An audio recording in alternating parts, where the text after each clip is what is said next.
Welcome to Facts TV News, where everything is true. Jamaica news in review. Man fatally stabbed in Portland. The Portland police are investigating the death of a man who was found suffering from stab wounds in a hotel's parking lot in Port Antonio on Sunday afternoon.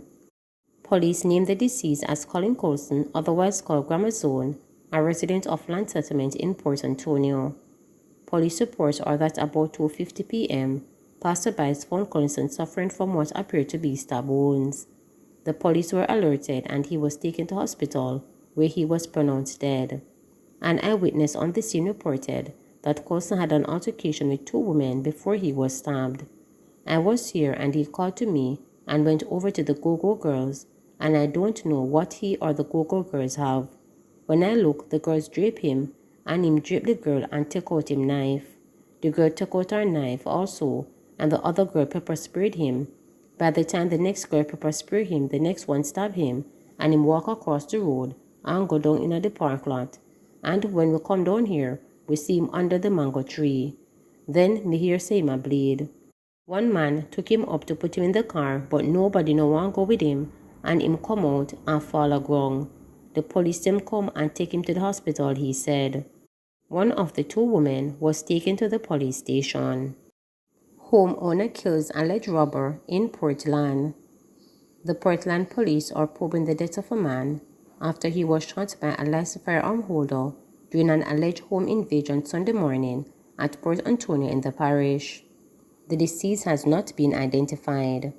Reports are that about 4:45 a.m., the firearm holder was at home sleeping with his family when he was awakened by strange sounds in his house and went to investigate.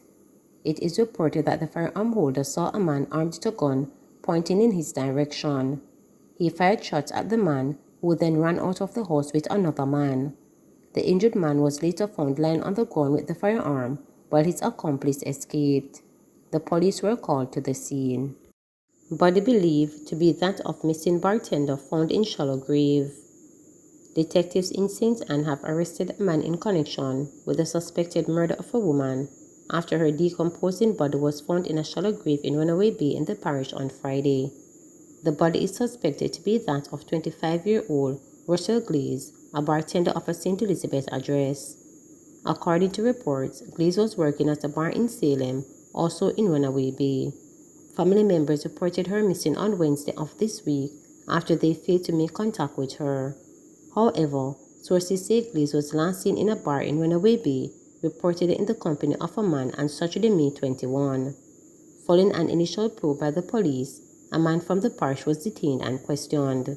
Acting on intelligence, the police went to Cardiff Hall, area of the Runaway Bay on Friday, and found a shallow grave near to an abandoned building. The body was later exhumed and removed to the morgue for a post-mortem examination at a later date. The post-mortem is to determine the cause of death. The man now in police custody is to be further questioned as investigators further probe the matter, including the new development. Cop ID suspect in shooting that marred wake for Ananda Dean's sister. The police say they have identified the suspect believed to be behind the shooting that marred a wake in Whitehall St. Andrew that was being held for the sister of Ananda Dean on Friday.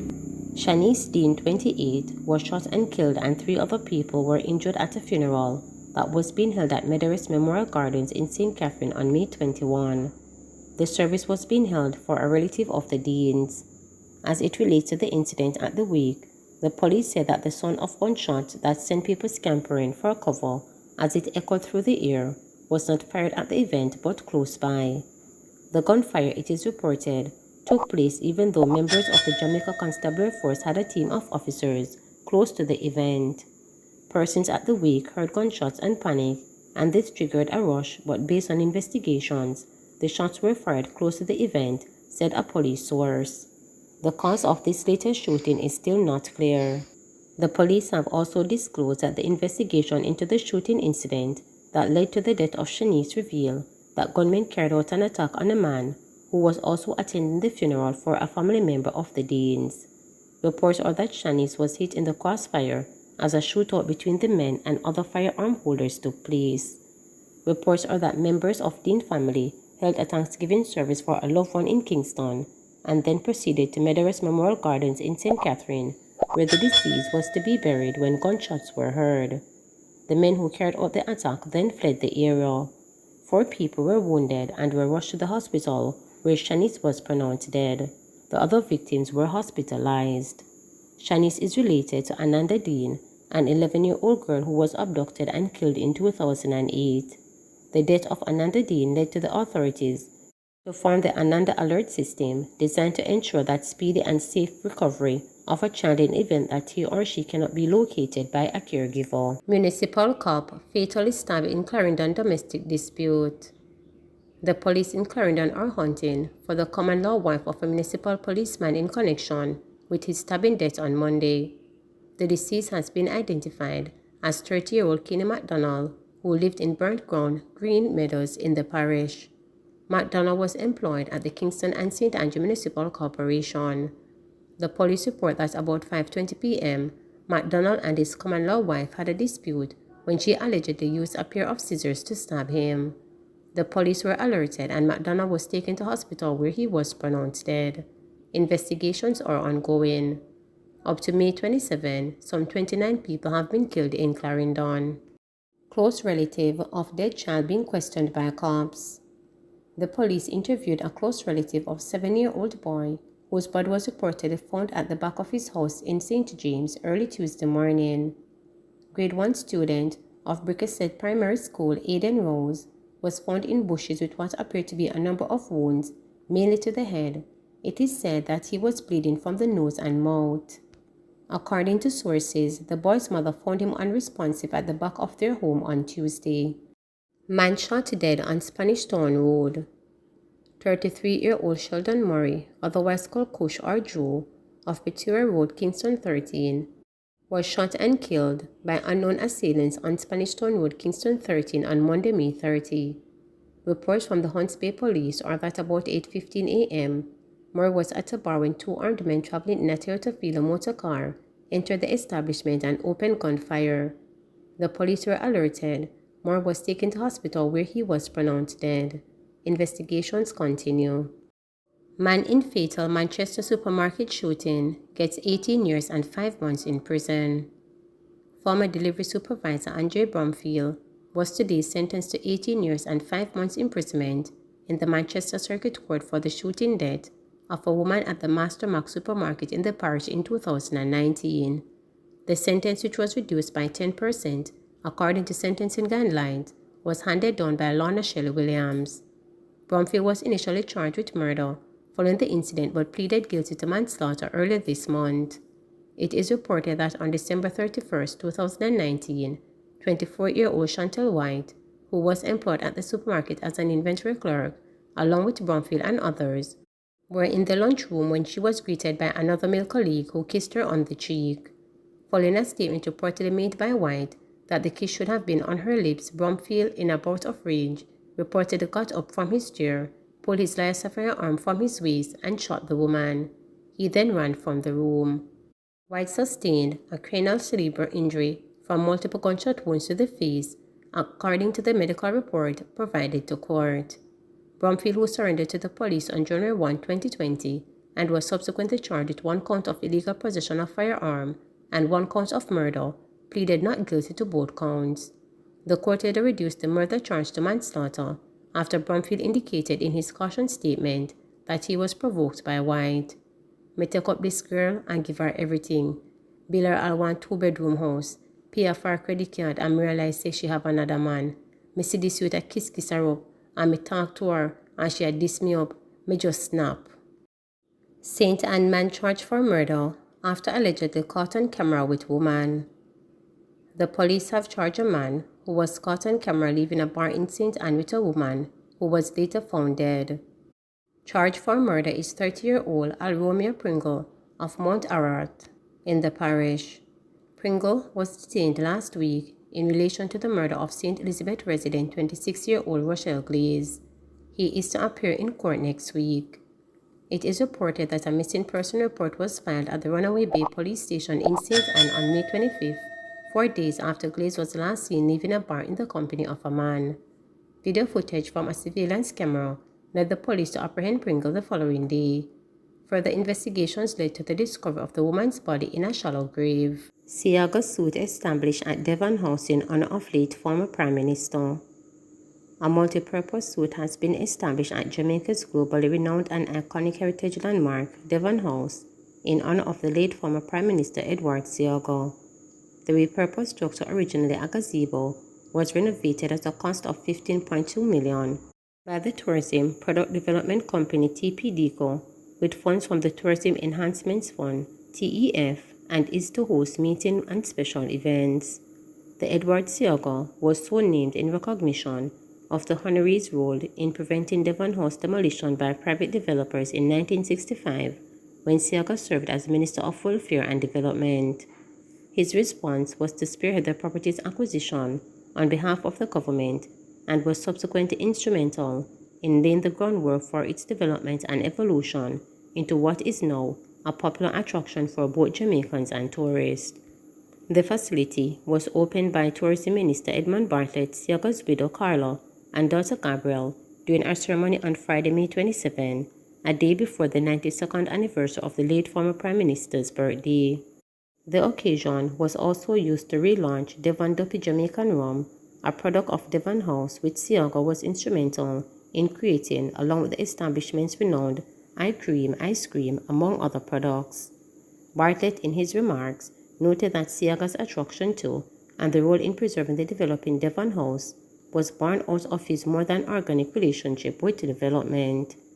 It had to do with his intellectual appreciation of the cultures and the elements that go into making a culture of a people, and why the culture is so critical in defining who you are and creating what we call the specificity of a people, said Bartlett.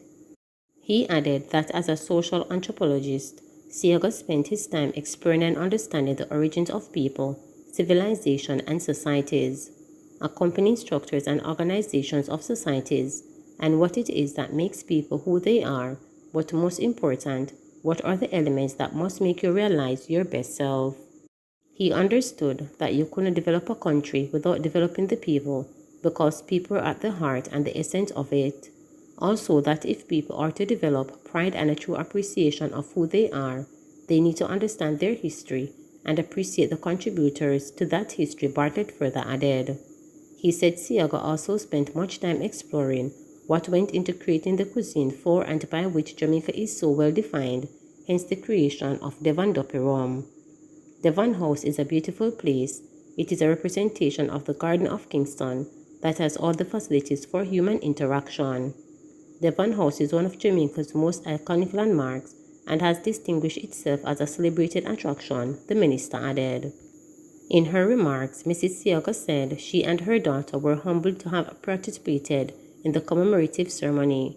She said they and other members of the family deemed the occasion a very great honor and thanked the Minister of Tourism and the team at Devon House for this kind gesture.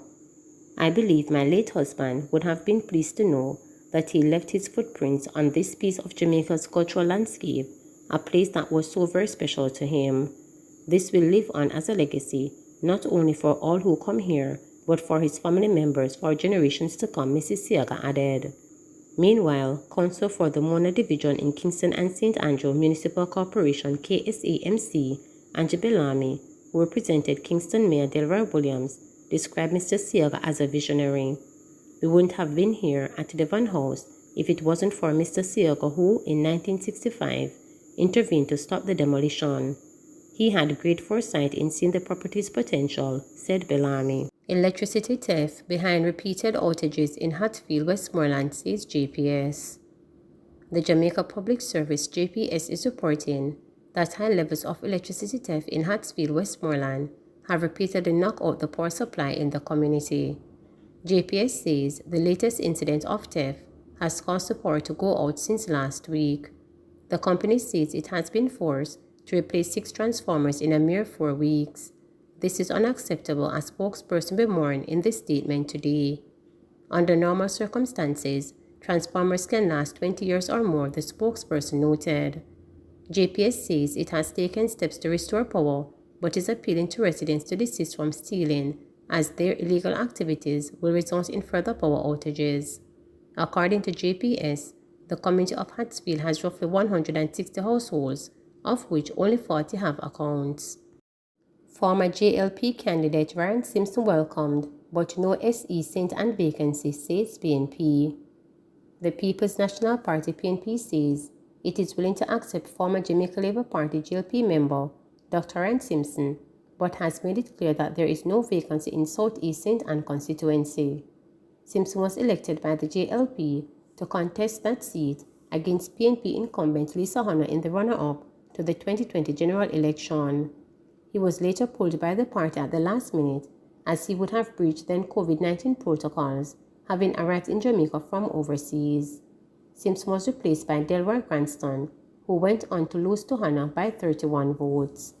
Simpson attended a recent South Carolina constituency meeting at the Cedric Titus High School, where he met PNP President Mark Golden and signaled his interest in joining the party. Comrade Honor is our candidate in Southeast St. Anne, and we're not looking at a candidate. So it's not that we're fishing for a candidate. We have a candidate. We're not seeking a candidate, General Secretary Dr. Dayson Campbell told reporters. Ryan's engagement with the party does not have anything to do with the candidacy in that area. I don't know if he's interested otherwise, but certainly there is no vacancy in Southeast St. Anne, Campbell added. On Tuesday, Costa Simpson's cell phone went straight to voicemail. Campbell said no formal application for membership has received the PNP executive, but said Simpson is interested in joining the party. Campbell indicated he would be welcomed. For people who want to make a meaningful contribution to the development of the country and want to join the party, they are welcome once they come with clean hands and clean hearts, Campbell noted. Please remember to subscribe, like, share, and click the notification bell for daily updates.